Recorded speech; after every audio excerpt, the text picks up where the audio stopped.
அஸ்ஸலாமு அலைக்கும். நான் உங்கள் ஷிஃபா குக்கிங்லேருந்து பேசுகிறேன். இன்றைக்கி நம்ம என்ன ரெசிபி பார்க்க போகிறோன்னா, இஃப்தாருக்கான ஒரு புது ஸ்நாக்ஸ் தான். வெறும் உருளைக்கிழங்கு மட்டும் வச்சு வாங்க எப்படி செய்கிறதுன்னு சொல்கிறேன்.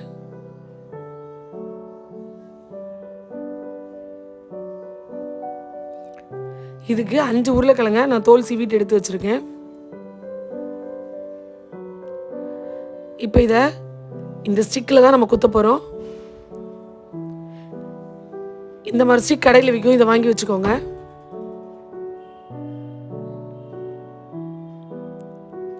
இப்போ உருளைக்கிழங்க நான் எப்படி கட் பண்ணுறேன்னு பாருங்கள்.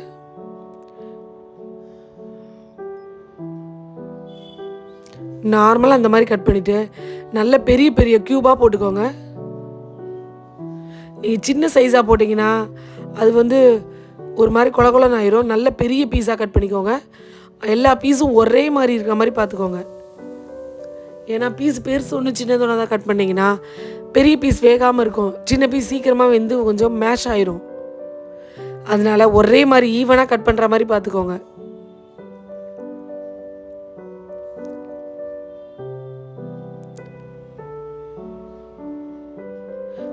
உருளைக்கிழங்கை தண்ணியிலே கட் பண்ணி வச்சுக்கோங்க. பாருங்கள், இப்போ நான் ரெடியாக கட் பண்ணி முடிச்சிட்டேன்.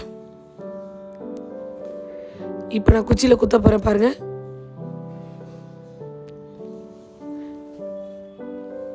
கொஞ்சம் டைட்டாக இருக்க மாதிரி தான் இருக்கும். லைட்டாக ஒரு ப்ரெஸ் பண்ணிங்கன்னா உள்ளே போயிடும்.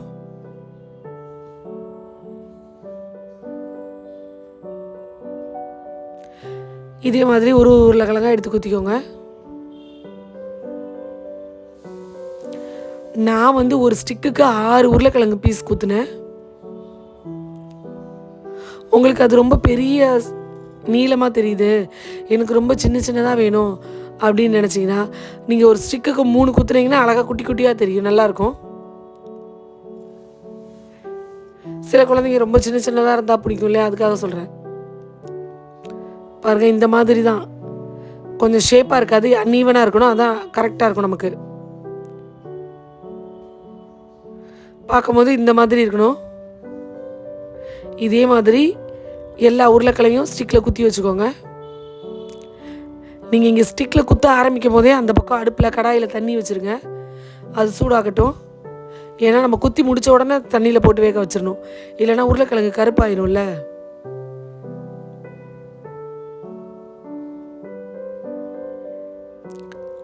அதே மாதிரி எல்லாத்தையும் குத்தி முடிச்சுட்டு பின்னாடி எக்ஸ்ட்ரா இருக்க குச்சியை கொஞ்சத்தை உடச்சி விட்டுருங்க. இல்லைன்னா கடாயில் போட்டு வேக வைக்கிறதுக்கும் இடம் பத்தாது, பொரிக்கிறதுக்கும் பத்தாது. அதனால் பின்பக்கத்து குச்சியை கொஞ்சம் கொஞ்சம் உடச்சிருங்க எல்லாத்துலேயும். பாருங்கள், நான் குச்சியை கொஞ்சத்தை உடச்சிட்டு இதோ எல்லாத்தையும் ரெடி பண்ணி வச்சுருக்கேன்.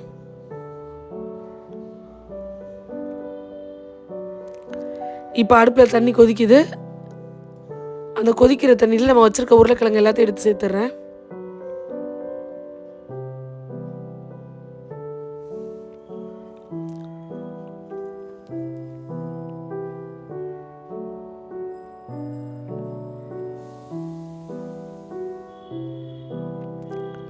இப்போ இதுக்கு தேவையான அளவு உப்பும் 1/4 ஸ்பூன் மஞ்சள் தூளும் சேர்த்துக்கிறேன்.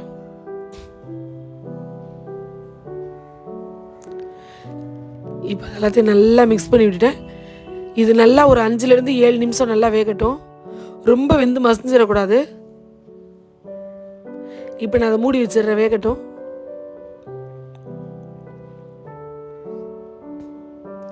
ஒரு 7 நிமிஷம் கழித்து திறக்கிறேன். பாருங்கள், இப்போ நான் ஒரு கத்தியை வச்சு குத்தி பார்க்க போகிறேன். பார்த்தீங்களா, சாஃப்டாக உள்ளே போகுது. உருளைக்கிழங்கு அப்போ வெந்துருச்சு. இப்போ அடுப்பு ஆஃப் பண்ணிவிட்டு எல்லா ஸ்டிக்கையும் எடுத்து தனியாக நல்லா ஆற வச்சுருங்க. ஏன்னா நல்லா ஆறுனா தான் நம்ம அடுத்து மசாலாவில் போட முடியும். பார்த்தீங்களா, நல்லா ஆறிடுச்சு.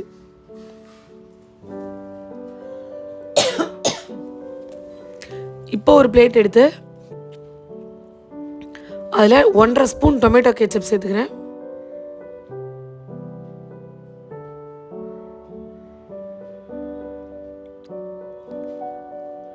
அதுக்கப்புறம் 1 ஸ்பூன் அளவுக்கு ரெட் சில்லி சாஸ். அது 1 ஸ்பூன் போதும் ரெட் சில்லி சாஸ், இல்லைன்னா ரொம்ப ஸ்பைஸ் ஆயிரும். அதுக்கப்புறம் 1/2 ஸ்பூன் அளவுக்கு சோயா சாஸ்.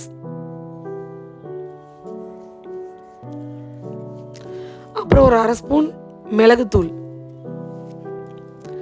நல்லா ஒரு ஸ்பூன் அளவுக்கு சில்லி ஃப்ளேக்ஸ், அதுக்கப்புறம் பெரி பெரி மசாலா ஒரு ஸ்பூன் சேர்க்குறேன். ஏன்னா அதில் நல்ல ஒரு ஸ்பைஸு டேஸ்ட் எல்லாமே இருக்கும். இப்போ இந்த மசாலாவுக்கு தேவையான அளவு உப்பு சேர்த்துருக்கேன். கடைசியாக ஒரு 2 ஸ்பூன் மைதா மாவு சேர்த்துருக்கேன். சேர்த்து இதில் கொஞ்சமாக தண்ணி சேர்த்து இது எல்லாத்தையும் நல்லா ஒரு பேட்டர் மாதிரி மிக்ஸ் பண்ணிக்கோங்க.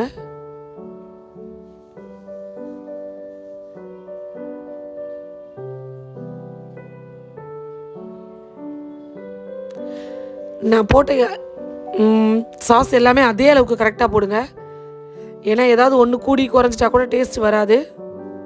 அதே மாதிரி மைதாவோட அளவு ஜாஸ்தி ஆகிட்டாலும் அந்த நம்ம போட்ட சாஸோட டேஸ்ட் அடி வாங்கிரும், அது தெரியாது.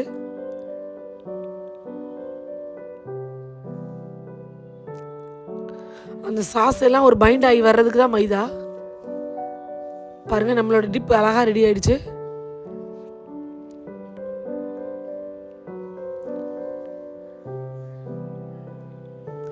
பாருங்கள், இந்த அளவுக்கு திக்னஸில் இருக்கணும். ஒரு ஸ்பூனில் தொட்டுட்டு பாருங்கள், இந்த மாதிரி இவ்வளோ திக்னஸில் இருக்கணும். அப்போ தான் உருளைக்கிழங்கு மேலே கோட் ஆகும்.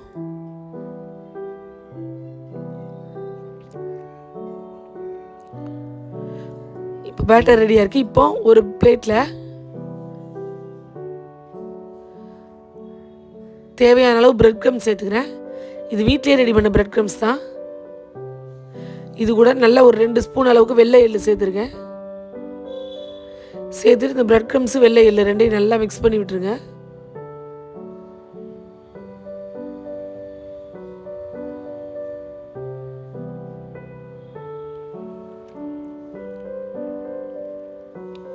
இப்போ நம்ம வச்சுருக்க உருளைக்கிழங்கை எடுத்து நல்லா இந்த மசாலாவில் எல்லா பக்கமும் தொட்டுடுங்க. பார்த்தீங்களா, இது நல்ல ஒரு திக்கான மசாலாங்கிறனால லைட்டாக நீங்கள் இந்த மாதிரி பிரட்டும் போது அது மேலே அழகாக கோட்டாகி வந்துடும்.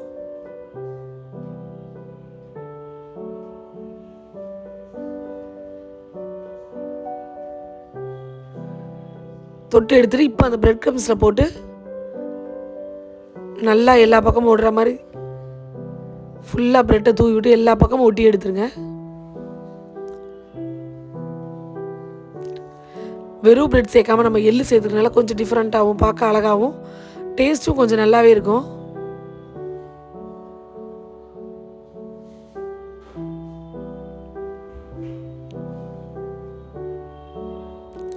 பாருங்கள், ஸ்டிக்கு சூப்பராக ரெடி ஆயிடுச்சு உருளைக்கிழங்கோட.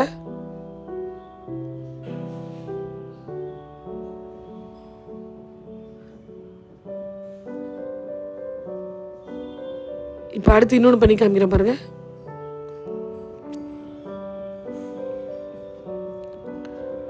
பாருங்கள், ஒரு 2-3 தடவை நல்லா திருப்பினீங்கன்னா எல்லா பக்கம் மசாலா கோட் ஆயிரும்.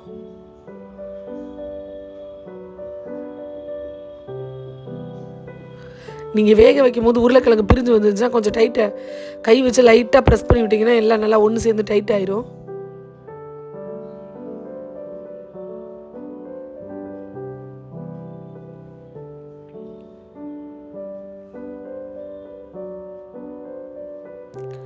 பார்த்தீங்களா, ஒரு சூப்பராக ரெடி ஆக்கிட்டேன்.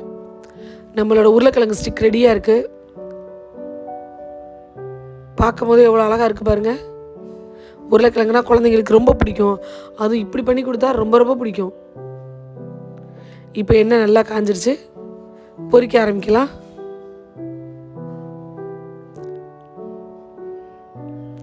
இப்போ ஹீட்டை ஒரு நார்மல் ஃப்ளேமுக்கு மாற்றிக்கிறேன்.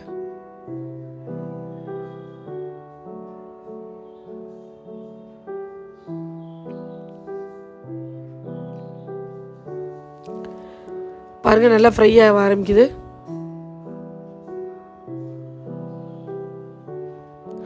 நீங்கள் இது மாதிரி ரெடி பண்ணி ரெடியாக ஸ்டோர் பண்ணி நீங்கள் உருளைக்கிழங்கு எல்லாமே ப்ரிப்பேர் பண்ணி வச்சுட்டிங்கன்னா நீங்கள் எப்போ சாப்பிட்றீங்களோ அப்போ ஃப்ரை பண்ணிக்கலாம்.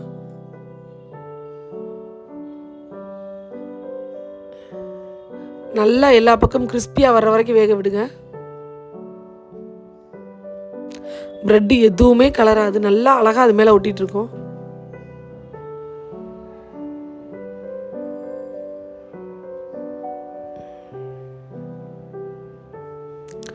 பாருங்கள், நல்லா ஒரு முறுமுறுப்பாக சூப்பராக ரெடி ஆயிடுச்சு.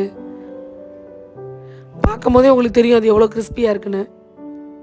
சாப்பிடும் போது வேறு லெவல் டேஸ்ட்டாக இருந்துச்சு.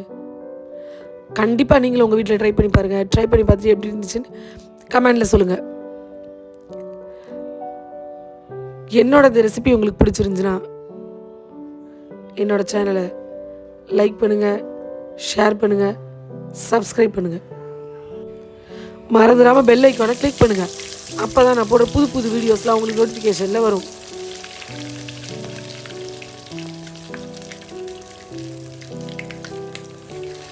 எனக்கு தெரிஞ்ச ஒரு கிறிஸ்பியான சூப்பர் பொட்டேட்டோ ஸ்நாக்ஸை உங்களுக்கும் சொல்லித்தரேன். நீங்களும் இதை ட்ரை பண்ணி உங்கள் வீட்டில் செஞ்சு கொடுத்து எப்படி இருந்துச்சுன்னு எனக்கு சொல்லுங்கள். சூப்பர். சப்ஸ்கிரைப் பண்ணுங்க. Thank you.